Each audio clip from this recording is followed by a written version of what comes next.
Welcome to the podcast today. Something crazy has happened. I mean, every week something crazy has happened, but today especially interesting. The Department of Homeland Security, the DHS, has created a new artificial intelligence safety and security board. Their goal with this is to kind of help make, safe and responsible use of AI technology. This is getting criticized from some people. Some people are applauding this. There's all sorts of interesting dynamics going on here. Connor, what are you seeing in this space?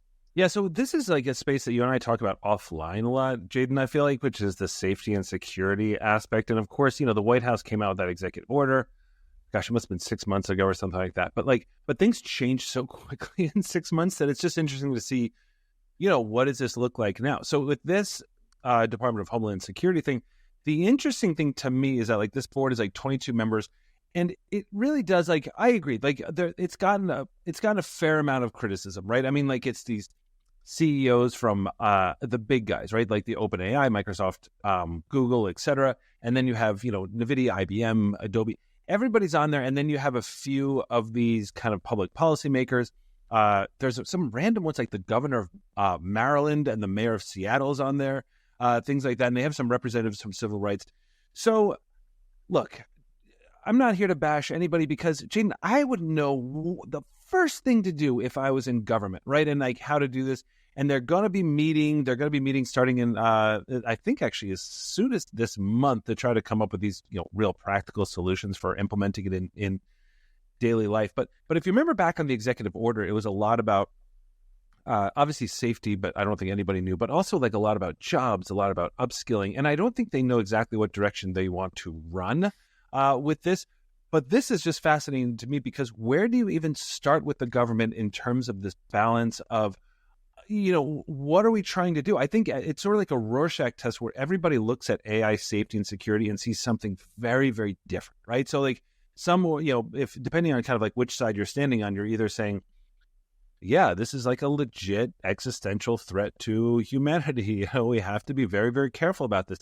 And then on the other side, you have people saying, look, sure, we can slow this down, but guess who's not going to slow down? Do you know what I mean? China and everybody else. And that's not even to mention how powerful open source models are getting with Meta and Mistral and now I guess even Grok.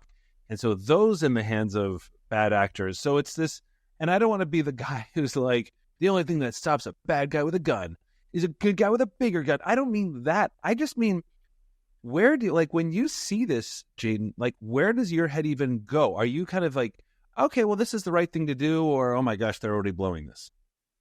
I think it's tricky because, you have a lot of good points, and I think a lot there's people that are arguing both sides of this. You see, people, saying the government getting involved is just slowing us down. It's slowing down innovation. This isn't good. People criticize Europe and saying their AI regulation is they regulate, expect it. So people, give them criticism for being over-regulation. And then obviously most of the innovation is coming out of the United States. I'm sure if you're from Europe listening, if you're triggered, statistically speaking, I'm not trying to be mean. That's where the most number of AI companies is coming out of. And I know, people have different opinions on that. But at the end of the day, the easiest place to start the company is where it's going to be the most successful. So I think that's what you want to avoid is having overregulation that slows down innovation. So then the other side of that, though, is if something bad happens with AI, everyone's going to point at the government and be like, why don't you protect us? And so, there's going to be criticism on both sides of it. I think the other area that you want to be concerned about is, and I'm not saying I have a specific solution to this. I'm just saying these are the things that you want to be thinking about and concerned about. You also have people saying, the government wants to regulate this because they want it's sort of like a power grab. They want to be able to direct it. So there's all sorts of sides of this problem. I think at the moment, the government getting together and having meetings and talking about it, that is the right move because they have to at least pretend they're doing something. You know what I mean? I think they're probably not the most, they're kind of inefficient at implementing a lot of things. Governments are this is kind of just a known thing. So they're not super efficient. They're not always super organized, whatever. But I think if they don't do anything, they're going to seem like they're really silly. They're really behind the times. And so they don't want to get put in that position. That's not a good optic. So they need to do these boards. They need to do these meetings. I think it's important. And then, of course, if they can pull on the CEOs of these companies, it makes it looks very credible, right? It's like the big people. But at the same time, then you have to ask, like, from like an anti-tech perspective, if you have the government with a board and they put the CEOs of all the big companies on, that seems like it's just kind of like an oligarchy kind of monopoly, getting all the big guys on. So like,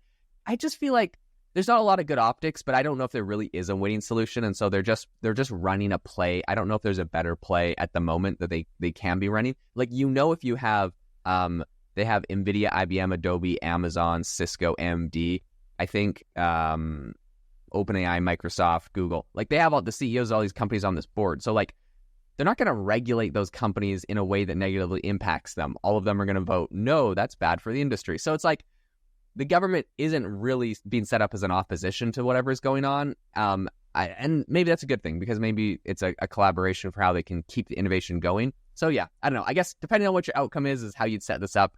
That's all my thoughts in a blurb. But I like how you're talking about it, because it's impossible, right? I mean, like because it's one of these things where else, or what other time in history, maybe you have an idea, like were we ever trying to slow down tech? Do you know what I mean? Like certainly, like in the past, it's always just like this tech is moving fast, and so we have to move faster. So if you think about like genetically modified foods, or if you think about like how like what car companies are doing, or like just kind of anything, right? It's not about slow this down. It's all about, well, what happens when we get to point A? What happens when we get to point B, et cetera, et cetera. And one of the things I think that you mentioned that I agree with also is just like the optics side, right? I mean, like this is ultimately a political thing. It is ultimately optics. I'm not trying to be, negative about sort of like how the government runs, but that's the reality of it. Especially, I mean, we're in an election year, so nothing's going to happen anyway. But one of the interesting things too is that they excluded all the social media companies, right? So there's no Elon and there was no Zuckerberg. And it's funny because when they excluded them back in, I guess during the White House executive order, during these conversations and everything, they're like, well, this is really for AI, not for social media. But those companies are absolutely now AI. Yeah, I mean, and I would argue Meta is like one of the top 5 AI companies, period. And if you look at their trajectory, like they will be the top AI company forever at this rate. 100%. And I mean, you can even make the case that Grok, with Elon's new, what was it, the $6 billion, investment with up to an $18 billion valuation or something like that. I mean, that's not, to sort of like, hey, let's see how we can sort of like drive ad revenue on Twitter, right? This is like all around building AI and building frontier models, essentially. And so when we're talking about that, I think that the government is trying to kind of thread the needle here of not screwing up what we did to our teens, right, in terms of social media and everything else, but also not knowing where this is going. And that's the sort of like the slightly terrifying thing around safety in this.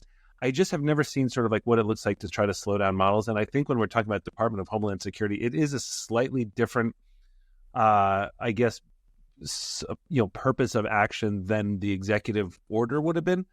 But I guess I am thinking, I see the criticism of like bringing in all these big players, but if you're not bringing them in, who are you bringing in? And who do they want to sort of like balance that out? Now, this is a very unbalanced board at the moment. I mean, they have a few people from like nonprofits who are just going to get sort of like shouted down. But I guess that's the interesting point of history to me, which is like trying to slow down the tech seems ridiculous.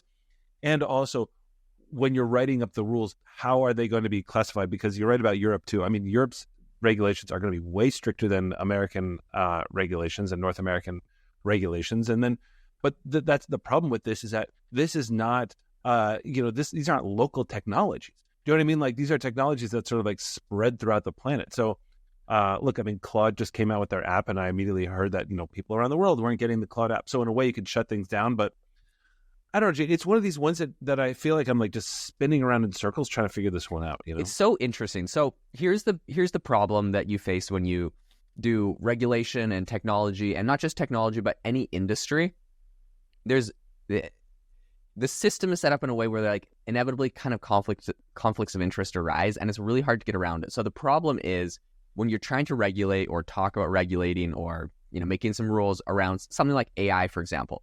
Well, no one in Congress is an AI expert. Like virtually no one there. Maybe there's one person, right, that just randomly their previous life was at. But they really, this is right. Yeah, no. Yeah, you could say mostly no one there is an expert in this, and probably no one there is an expert in, or not a very big percentage of it is an expert in steel manufacturing or in hotel lines. Like there's just all these industries where like politicians, a lot of them are career politicians, and maybe a handful have background. So there's all these areas that they have to regulate that they are not experts in. So what's the solution? Well, you want to bring in the experts. Then the problem arises, though, when you have, situations like the FDA, and they bring in experts from the field who are the company, like they bring in the companies they're supposed to be regulating as the experts. And like, you can see that there's like, that's good because those people are going to like tell them actual actionable advice and how the industry is. But at the same time, those companies are obviously going to tell them what's in their best interest. And I think you're not going to see anything different. Like, we've seen this in like the FDA with like all the Roundup stuff from the past and all the lawsuits that came out of that and whatever, right? So it's like a tricky situation because they kind of become buddies. And then once you leave Congress, maybe go on the board of one of these companies, and it's just all kind of like in a big mix. But it's hard to make it happen in another way because at the end of the day, like you want experts, but at the same time, those experts are just going to kind of tip the scales in their favor. And if you just get the experts, aka the CEOs of the biggest companies, they're going to kind of push themselves to the top still. And Jade, and maybe I might be naive about this. I mean, but I do actually think that, the folks who are running at the top of these companies, they're not sort of like just driving revenue. I mean, yes, clearly they are, but they are a slightly different breed. Do you know what I mean? I'm not talking about Microsoft and Google, sorry, but I am talking about like OpenAI and Anthropic, and I would have said Inflection before, but like it's one of these things where I do think that there is a little bit more balance. I don't think that we're in the kind of this social media kind of zone where it's just like how many eyeballs can we get and how can we drive revenue to the moon. I do think that it's going to be a more measured conversation because these people have to keep everybody on their side. I don't know. I'm going to watch this space closely. I encourage people to watch it closely because, like, if you're ever going to write to your congressman about something besides like sort of potholes and things like this, this is probably. Have you ever written a letter to a politician about potholes? Never. Not even one. I'd love to say I did it all the time. Wait, have you? No, I'm just curious. I forgot that's a thing.